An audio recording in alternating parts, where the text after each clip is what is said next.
Good morning. Welcome, everybody, to the Justice Reinvestment Conference here in Ohio. I'm State Representative Mike Moran, and I'd like to first start off by thanking all of you for coming today.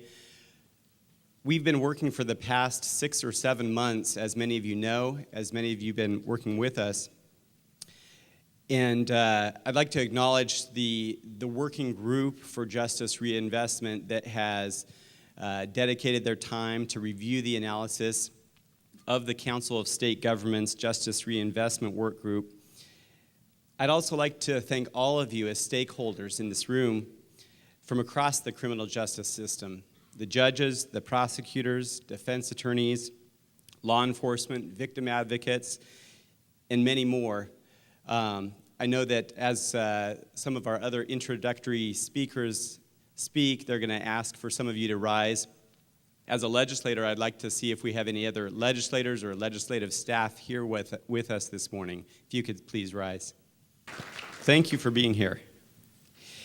I'd also like to thank the partners in this project, the Pew Center on the States, the Bureau of Justice Assistance, and the state of Ohio, which make everything possible.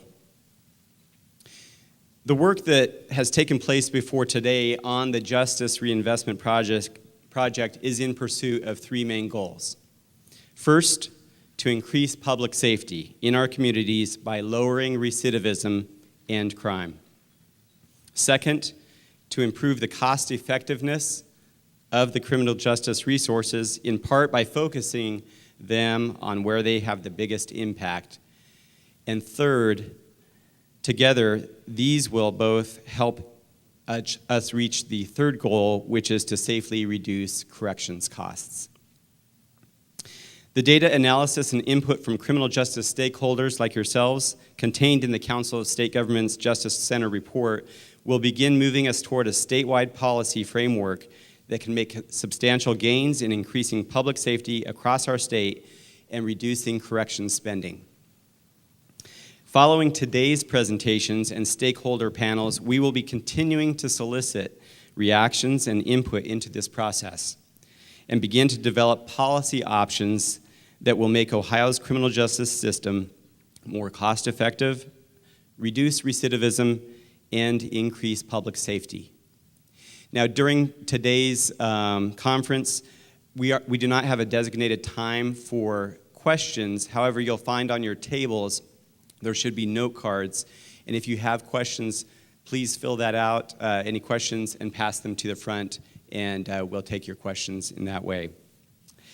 I'd like to now turn things over to Justice Evelyn Stratton.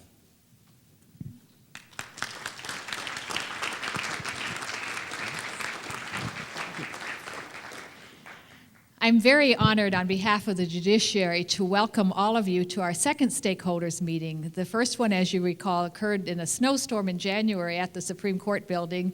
We still had a good turnout, but this is a magnificent turnout, and we thank all of you, particularly those that drove long distances to come and attend this. This is really an amazing gathering of folks together. I mean, when we got this grant, this is a highly coveted grant for those of you that are not familiar with it, and Ohio had to fight hard to get it. And it required the signing off of the heads of the 3 branches of government to do so. And that partnering has absolutely continued. It has been just such a pleasure to work with this group, with all branches of government. It doesn't matter what your politics are. It doesn't matter whether you're conservative, whether you're liberal. It doesn't matter whether you're believing in this issue because you want to save costs or you want to save lives. We have all come together and worked in a way that we want government to work. We all say we want this to happen. This is proof that this is happening and we can do this. So I want to thank everybody that's in this room because so many of you have spent hours with our researchers, giving them data, giving them information, cooperating, collaborating to make this happen. And that is so key. What exactly is reinvestment? A lot of people have some concerns about what does this mean for Ohio? Well, when we look at 2 key states that did it, and if they did it, certainly Ohio can do it, Texas and Michigan, they were on stage to build many more prisons, incarcerate many more people. And after they were able to go through this process, They reinvested their dollars to build fewer prisons, increase public safety, make better policy decisions. But the reason is that they had hard data. So much of the decision-making that we do is based on anecdote. It's based on the flavor of the month for the favorite crime with more time. It's based on maybe trying to be tough on crime, but the outcomes really aren't the best outcomes for treatment if you just incarcerate. There's so many perceptions and misconceptions that we have. And it has been fascinating to start getting hard, real data, looking at actual outcomes, looking at percentages, and realizing what is driving our public policy is sometimes just pure guesswork. Unfortunately, we are still going to be doing some guesswork because one of the things that has resulted from these studies is some areas we don't have data. We've never put in processes to get data. And so that may be some of the initial policy decision making that we do is put in pieces to get data so that we can make good public policy decisions. That is what the whole reinvestment process is about, and we are so honored that the BJA and the Pew Foundation picked Ohio as one of their next areas to focus on to get this hard data. I'm just going to introduce two people who actually aren't here yet.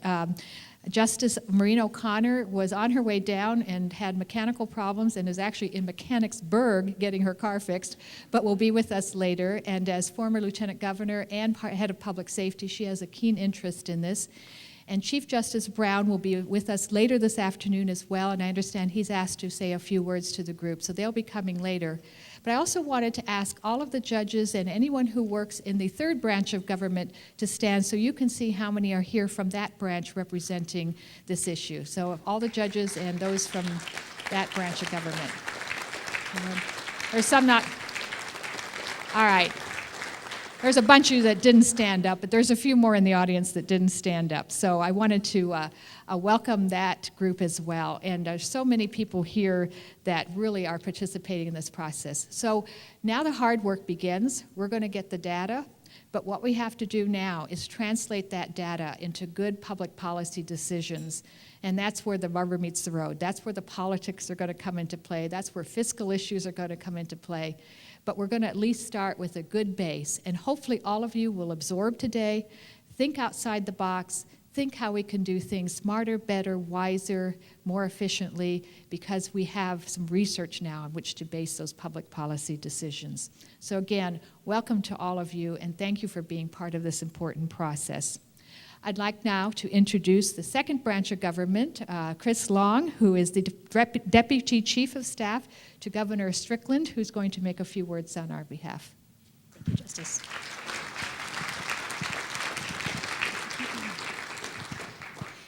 Welcome, everyone. It's my pleasure to welcome you all here today on behalf of Governor Strickland. And I'd like to echo some of the comments that Justice Stratton just indicated earlier.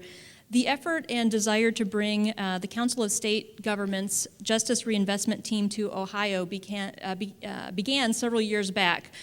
And to the credit of CSG and their team, they will only come to states where the judicial, legislative, and executive branch together invite them to come in. And it's obvious that several years ago that process began. And it continued seamlessly into this General Assembly with all four legislative leaders joining the effort, Chief Justice Moyer and Governor Strickland bringing everyone here today and beginning the project over many months ago. I'm pleased to say that it's particularly important, as Justice Stratton indicated as well, that every branch of government has come together to take a very serious look at the ways to reduce spending on corrections and to reinvest in strategies to increase public safety. To borrow the phrase that former DRC Director Terry Collins often uses, it's looking for strategies that are not soft on crime, but smart on crime. It's looking at the research and seeing how to better reinvest the dollars that we have to be smart about the current situation. And that could include things that come out of the research, such as supervising folks that currently aren't being supervised. It's a whole range of items as we get the research back and continue over the next couple of months to see what kinds of strategies that we can do in Ohio that makes us all safer, smarter, and continues to look at ways to reduce the spending on the correction system. It's often helpful to have a nonpartisan or bipartisan team of experts in the field come to Ohio to give fresh eyes and perspectives so that Ohio policymakers can make take the best information available and make informed decisions. It's no secret that Ohio's system is bursting at the seams, and Director Ernie Moore will touch on that in a little bit, but it's certainly a testament to the outstanding men and women who work every day on the front line as corrections officers, caseworkers in the system, teachers, et cetera, that it runs as smoothly as it does while we all collaboratively look at ways to improve the system. And as many of you know who work in this field, Ohio has been truly blessed with outstanding DRC leadership, from former Director Reggie Wilkinson to the recently retired Terry Collins, and to the current team of Ernie Moore and Linda Janes heading up the DRC system. We are truly blessed to have these individuals working with us as we move forward. We are also uniquely situated to look at improving options along the continuum, and Ohio has a long and proud tradition of working collaboratively with our community corrections community, and this no doubt will be a vital piece of the puzzle as we continue to move forward. It's also not enough to look at only the corrections side of the ledger, and we must look at the system as a whole, and you'll hear later today from Sandy Stevenson, Director of Mental Health, and Angela Cornelius Dawson, Director of Department of Alcohol and Drug Addiction Services, who are vital voices in this entire project, have been at the table from the get-go as we try to take a look at top-to-bottom ways to improve the system. I'd like to take it at this point just an opportunity for those who are members of the administration, staff, or cabinet directors and others to stand and be recognized so you can see the kind of involvement that we do have in the administration. I know some folks are coming later on in the afternoon as well. Thank you. Again, welcome, and I now have the pleasure of introducing Director Ernie Moore, DRC Director.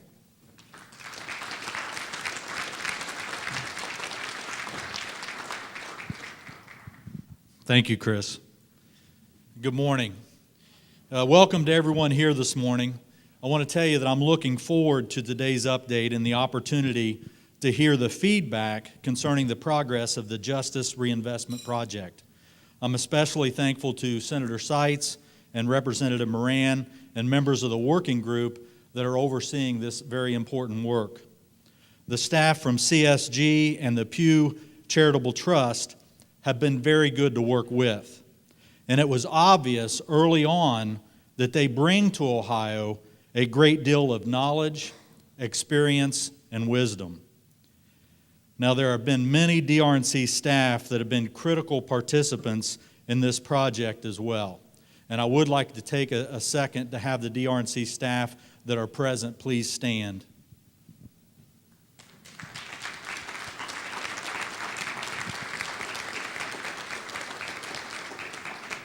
Thank you. Our research department and many others have been gathering and sharing data with our guests since before their arrival in Ohio. This effort shows how much we value the project. We have known for quite some time that Ohio has needed to make some adjustments and do things differently in order to be more cost-effective system of corrections. And while I'm on the subject of DRC staff, I want to say a few words about how well our employees in the field are doing under extremely difficult circumstances. We are at 133% of our design capacity. And I can tell you that the day-to-day operations at our prisons are challenging because of it. Programming lines are longer. The time it takes to feed our offenders each meal is increased significantly. And the wear and tear on our facility plants is increased as well. And also the tension levels run high because of the crowded situation. But we are managing well, and it's primarily because of the skills and the quality of our staff. Today we are one step closer to the culmination of many months of looking at how corrections dollars are spent in the state of Ohio. More specifically, looking at what can be done to ensure that those dollars are being spent in the most cost-effective manner while still holding public safety as our number one priority. There's no secret that Ohio's prison system is costly to operate. And hopefully, this project will reveal steps that Ohio can take to address our growing prison population in a fiscally responsible manner, remaining ever mindful of the safety and security of our prisons and the community. Today is a great opportunity to talk about what the data is revealing and to get important feedback from our stakeholders. This project is not just important to correctional and criminal justice professionals, nor just to the stakeholders that are present here today. The results of this project will impact every Ohioan because it is their tax dollars that are being spent.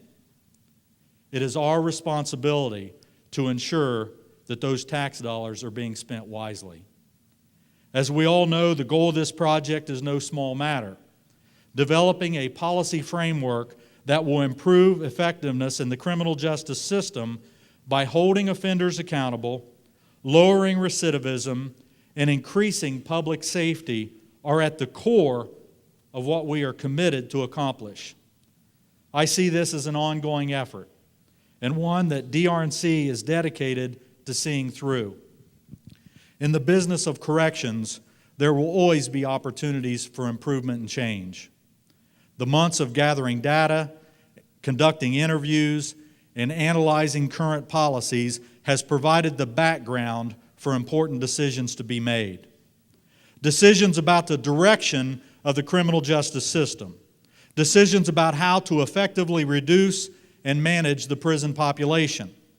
Decisions on what policies are effective and what new policies must be made. We know that our economic times are challenging, and we also know that prison is costly, but also that it's a necessary part of government.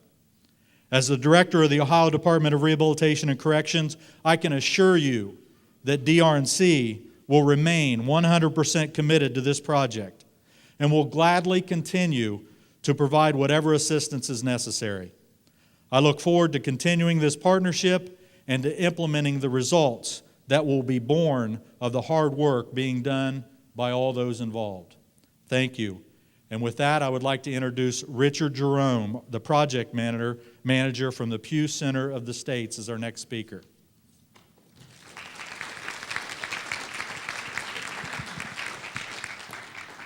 Thank you very much. Good morning.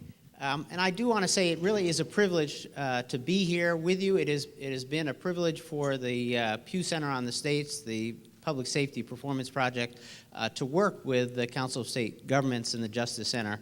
And I'm just going to basically say two main points. And the first is that our work around the country with states, East Coast, West Coast, North and South, really has shown that states can cut crime and reduce the incarceration rate at the same time. And looking at what we've done in other states and what's happening here in Ohio, I think this is really an example of doing it right. You've got all three branches, as we've mentioned. The state leadership and the policymakers here in Ohio are really committed to putting ideology aside and really focusing on the data and the research, and then looking at that data and research and coming up with a framework that's going to address Ohio's issues and coming up with practical, pragmatic solutions that's going to get Ohio a better return on their public safety dollars. So again, the second point is that this conference and the analysis that's been done is just one part of an ongoing process.